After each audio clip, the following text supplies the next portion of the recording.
அன்பர்களே, இன்று அஷ்டமி சப்பரம் கூடாரவல்லியும் கூட. அதனால செங்கம் ஸ்ரீ வேணுகோபால பார்த்தசாரதி கோயிலுக்கு செல்வோம். இத்திருக்கோவில் திருவண்ணாமலை மாவட்டம் செங்கம் நகரில் அமைந்துள்ளது. 700 ஆண்டுகள் பழமை வாய்ந்த திருக்கோவில். இதை கட்டியவர் தவளநாயக்க மன்னர். செங்கம் நகரம் ஆரம்பத்தில் ஏக சக்கராபுரி என அழைக்கப்பட்டது. பின்னர் செங்கன் மாநகர் என்று ஆகி தற்போது செங்கம் என அழைக்கப்படுகிறது. செங்கம் பேருந்து நிலையத்திலிருந்து 1 கிலோமீட்டர் தொலைவில் இந்த ஆலயம் ஜவ்வாது மலை அடிவாரத்திலே அமைந்துள்ளது. ராமர் ராவணனை அழித்த தோஷம் நீங்க இங்கு 13 நாட்கள் பிரம்மனின் அறிவுரைப்படி தங்கி பெருமாளை வழிபட்டு தோஷம் நீங்க பெற்றார் என்பது தலபுராணம். ஏழை ஒருவனின் தோஷத்தை போக்கி அவனுக்கு பெரும் செல்வம் அளித்த வள்ளலாகிய பெருமாள் செம்பொன் அரங்கர் எனப்படுகிறார். இந்த கோவிலுக்கும் கோவிலுக்கு 60 அடி தொலைவில் உள்ள ஆஞ்சநேயர் கோவிலுக்கும் சுரங்கப்பாதை உள்ளது.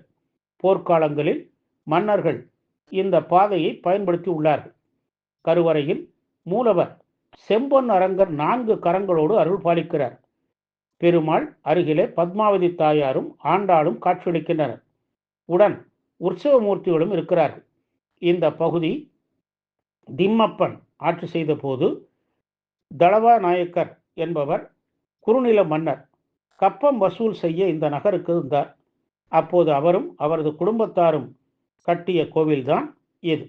கருவறை உட்பீட பகுதியில் பொறிக்கப்பட்டுள்ள கல்வெட்டுகளின் அடிப்படையில் இந்த கோவில் கிபி 17ஆம் நூற்றாண்டின் பிற்பகுதியில் கட்டப்பட்டது என்பதை அறியலாம்.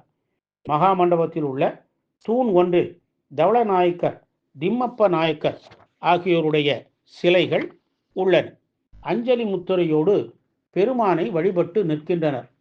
ஆண்டாள் சன்னதியில் ராணி திருமலாம்பா காட்சி தருகிறாள்.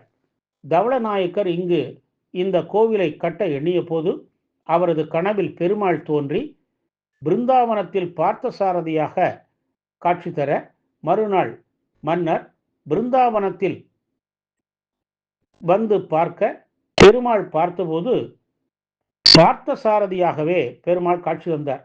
எனவே அவ்வாறே ஆலயம் அமைத்தார். வைகாசி மாதம் 10 நாள் பெருந்திருவிழா நடைபெறுகிறது.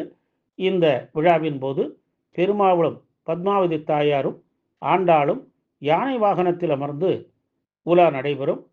அந்த திருக்கல்யாணமும் கண்கொள்ளா காட்சியாகும். காலை 6 மணி முதல் 11 மணி வரையிலும், மாலை 4 மணி முதல் இரவு 8 மணி வரையிலும் ஆலயம் திறந்திருக்கும். மன பாதிப்புக்கு ஆளானோர், விரக்தியில் இருப்போர் இங்கு வழிபட மன நிம்மதி அடைவர். பெருமாளை வணங்கி வலம் வந்து வழிபட்டால் திருமணத்தடை அகன்று திருமணம் கைகூடும். பெருமாள் கோவில் விழாக்கள் அனைத்தும் இங்கு நடைபெறுகின்றன. செங்கண் திருமுகத்து செல்வ திருமாலால் எங்கனும் திருவருள் பெற்று என்பொருவர். செங்கம் செல்வம் பெருமாளை வழிபட்டு உயர்வு பெறுவோமாக. ஓம் நமோ நாராயணாய.